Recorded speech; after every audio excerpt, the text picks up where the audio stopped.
বন্ধুরা, আপনারা কি জানেন কলকাতায় কোথায় কোথায় কোন কোন প্যান্ডেল হচ্ছে?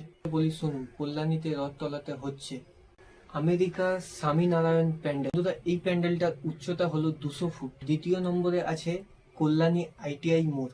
এই বছরে হচ্ছে মায়ানমারে সিং প্যারাগোডা। আর এই প্যান্ডেলটি হচ্ছে একটি বৌদ্ধ মন্দির। এই প্যান্ডেলটার উচ্চতা হলো 175 ফুট। তৃতীয় নম্বরে আছে শিবভূমি স্পোর্টিং ক্লাবের প্যান্ডেল। এখানে হচ্ছে আমেরিকার ইউজার স্বামীনারায়ণ অক্ষয় মন্দির। এই প্যান্ডেলটির উচ্চতা হলো 120 ফুট। এছাড়া এই প্যান্ডেলটা তৈরি হবে পুরো ফাইবার দিয়ে। বন্ধুরা, এই প্যান্ডেলটার কালার হবে পুরো হোয়াইট। বন্ধুরা, বলতে চলেছি চতুর্থ নম্বরে আছে সন্তোষ মিত্র স্কোয়ারের প্যান্ডেল। এ বছরে হচ্ছে সন্তোষ মিত্র স্কোয়ারে অপারেশন সিন্দুর। আশা করছি আপনারা প্রত্যেকেরই জানেন।